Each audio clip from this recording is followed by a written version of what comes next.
किसी गांव में गरीब आदमी रहता था। वो दिन भर जंगल से लकड़ियां काटता और कस्बे में जाकर बेचता, मगर जो पैसे मिलते वो घर के खर्च के लिए बहुत कम होते। अक्सर ऐसा होता कि वो और उसकी पत्नी भूखे ही सो जाते। एक दिन वो थका हारा घर आया और पत्नी से कहने लगा, हम कब तक यूं ही गुजारा करेंगे? मेरा ख्याल है कि मैं किसी दूसरे गांव जाकर मजदूरी करूं ताकि हमारे हालात बेहतर हो सकें। पत्नी ने सब्र के साथ मुस्कुराते हुए जवाब दिया, अगर यही तुम बेहतर समझते हो तो जाओ, मैं तुम्हारा इंतजार करूंगी। ये सुनकर वो व्यक्ति सफर के लिए निकल पड़ा। कई दिनों की लंबी यात्रा के बाद वो एक बड़े व्यापारी के घर पहुंचा। उसने आदरपूर्वक सलाम किया और रोजगार की विनती की। व्यापारी ने उसे अपने ऊंटों की देखभाल के लिए रख लिया। इस तरह वो व्यक्ति व्यापारी के यहाँ काम करने लगा। दिन रात मेहनत और ईमानदारी से अपने कर्तव्यों का पालन करता रहा और कभी किसी बात की शिकायत नहीं की। समय बीतता गया, दिन महीनों में बदल गए और महीने वर्षों में। देखते ही देखते पूरे 20 साल गुजर गए। एक दिन उसे अपने घर की याद सताने लगी। वो व्यापारी के पास गया और अदब से कहा, मैंने आपकी 20 साल सेवा की है, अब मैं अपने घर वापस जाना चाहता हूँ, मुझे इजाजत दें। व्यापारी बड़ा नेक और सखी था। उसने उस व्यक्ति को कपड़े और बहुत सारे ऊंट देकर माला माल कर दिया और खुशी खुशी रुखसत किया। वो घर की तरफ रवाना हुआ। सफर बहुत लंबा था। चलते चलते शाम हो गई और वो दिन भर की मुसाफत से थक चुका था। उसने इधर उधर नजर दौड़ाई तो दूर उसे एक झोंपड़ी दिखाई दी, जहां एक दरवेश रहता था। उसने वहां रात गुजारने का इरादा किया।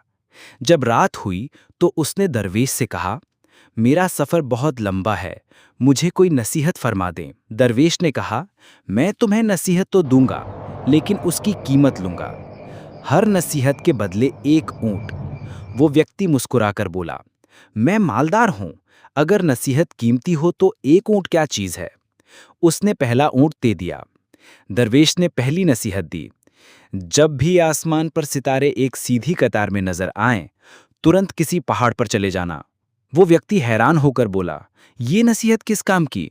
कोई और नसीहत बताइए। दरवेश ने कहा, नई नसीहत की अलग कीमत होगी। उसने दूसरा ऊंट दे दिया। दरवेश ने कहा, जब कोई व्यक्ति बहुत ज्यादा खुशामद करने लगे और उसकी आंखों में शैतानी चमक दिखाई दे, तो फौरन उससे दूर हो जाना, वो तुम्हें कत्ल कर देगा। वो व्यक्ति फिर बोला, ये नसीहत भी समझ में नहीं आई, एक और बताइए। फिर दरवेश ने तीसरी नसीहत दी, सब्र कर लेना, लेकिन कभी किसी इंसान को कत्ल मत करना। अगली सुबह वो 3 ऊंट देकर खामोशी से अपनी राह पर चल पड़ा। दिन गुजरते गए, सफर लंबा था और वो तीनों नसीहतें जहन से मंद पड़ गईं। एक रात वो एक गांव पहुंचा और वहां रात गुजारने का इरादा किया। जब वो सोने लगा तो उसकी नज़र आसमान पर पड़ी, जहां सितारे एक सीधी कतार में जगमगा रहे थे। उसे दरवेश की पहली नसीहत याद आ गई। फौरन वो अपना सारा माल लेकर पहाड़ पर चढ़ गया और उसी पहाड़ पर सुकून से सो गया। सुबह जब आंख खुली तो नीचे का मंजर देखकर हैरान रह गया। गांव मुकम्मल तौर पर पानी में डूबा हुआ था और कोई भी जिंदा नहीं बचा था। अगले दिन वो अपना सामान लेकर दोबारा सफर पर निकल पड़ा। चलते चलते दिन ढलने लगा। दूर उसे एक घर नजर आया। उसने सोचा, आज रात यहीं गुजार लेता हूं। वो उस घर के मालिक के पास पहुंचा और उससे एक रात ठहरने की इजाजत मांगी। घर के मालिक ने बड़ी खुशामद की और उसे रहने की जगह दे दी, लेकिन उसकी आंखों में अजीब सी शैतानी चमक थी। ये देखते ही उसे दरवेश की दूसरी नसीहत याद आ गई। रात को उसने अपना बिस्तर ऐसे फैला दिया कि लगे वो सो रहा है और खुद अपने माल के साथ चुपके से दूर हट गया। कुछ देर बाद उसने देखा कि वो व्यक्ति हाथ में खंजर लिए बिस्तर पर वार कर रहा था। वो फौरन वहां से निकल गया और अपनी जान बचा ली। आखिरकार कई दिनों के सफर के बाद वो अपने गांव के करीब पहुंचा।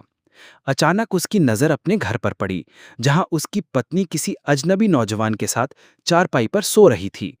उसका खून खौल उठा। दिल में आया कि उस नौजवान को कत्ल कर दे।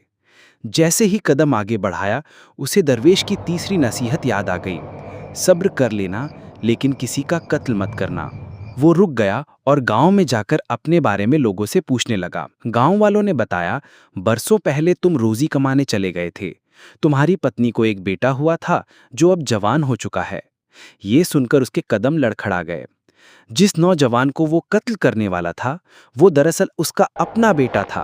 वो तड़पता हुआ घर पहुंचा, पत्नी और बेटे को गले लगा लिया और दिल ही दिल में शुक्र अदा किया कि दरवेश की नसीहतों ने 3 बार उसकी जान और इज्जत बचाई।